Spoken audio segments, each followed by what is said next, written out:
Making a dessert from scratch is one of the most satisfying things that I can imagine. Today I'm going to show you how to make a strawberry and lemon curd mille-feuille. So we're going to start with the lemon curd. What I have is I've got a pot here with some simmering water. I've got a stainless steel bowl. I've got about a half a cup of sugar, okay?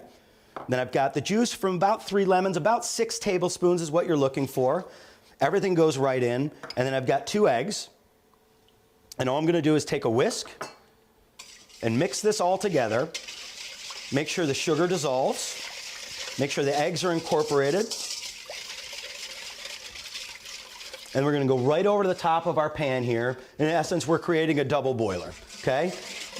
All you have to do is stand here and whisk. It's going to take about 8 minutes. We just want to whisk continually until the eggs are cooked and the sugar's dissolved. It's going to thicken up nice, almost like a pudding. All right, so it's been about 8 minutes, and if you can look in here, this is what I'm looking for. You can see it's pale in color.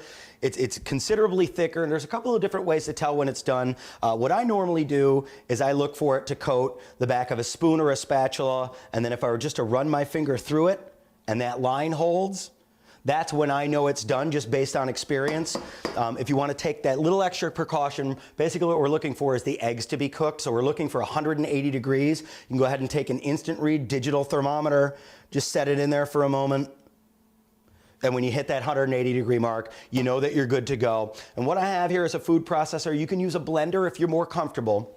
We're going to go ahead and get this off of our double boiler. And we're going to go ahead and just scrape this right into the bowl of our food processor. And what we want to do is we want to let this sit for about 4 or 5 minutes, stirring it occasionally, because what we're going to do is we're going to add some slightly chilled butter to this, and that's really going to give it the body. All right, so it's been about 4 or 5 minutes. This is cooled down. You can feel on the side of the bowl. Again, we're looking for about 140 degrees. I feel real confident that after 5 minutes, we're going to be where they are.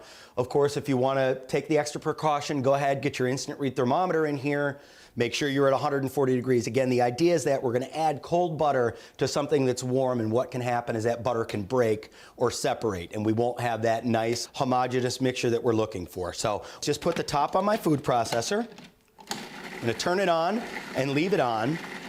And then really, we're just going to add this butter 1 piece at a time. We just want to give it a chance to incorporate before we add the next piece. This idea, we know that butter's melting and being mixed completely into that lemon curd.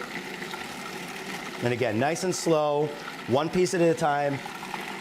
So I've added all the butter, and then I let it blend for another 3 or 4 minutes afterward, just to make sure that we're completely smooth. And you can see we've got that beautiful, smooth, sort of custard-like, nice bright yellow. What we want to do at this point is go ahead and get this into a bowl, an airtight container preferably. Let it refrigerate at least overnight. The beauty of this lemon curd is going to be good in your refrigerator for about 5 days. So I've got 1 box of puff pastry that I'm just going to go ahead and open. And this is an all butter puff pastry. You'll find a lot of puff pastries on the market are made with vegetable shortening.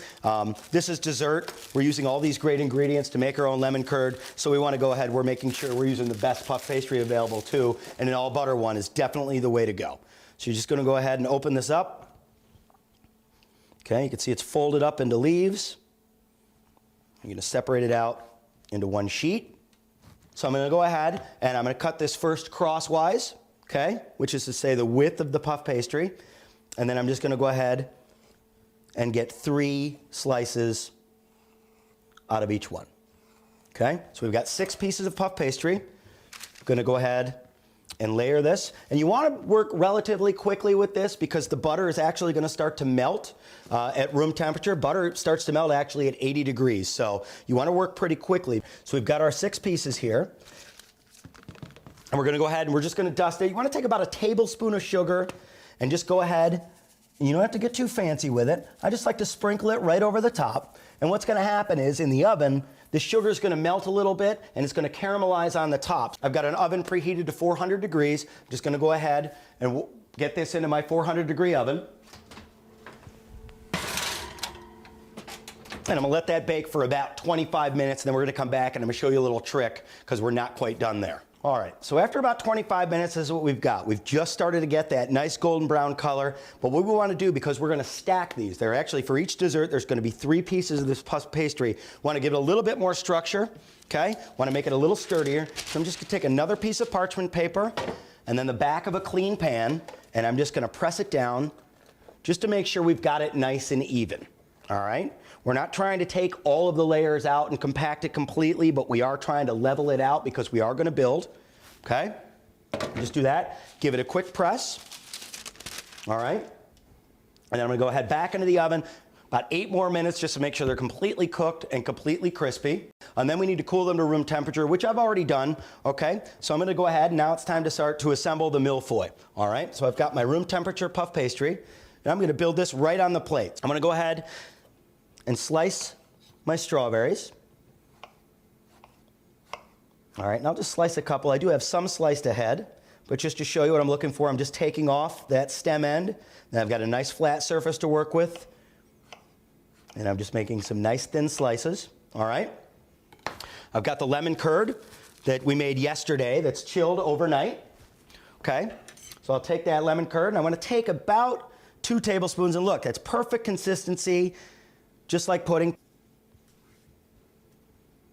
And then you're going to go ahead and just layer your strawberries. The idea here is not to pack your strawberries on.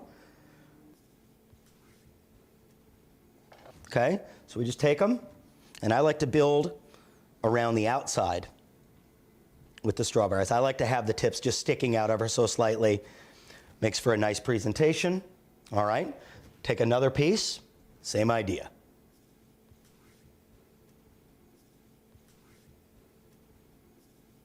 Take some more strawberries.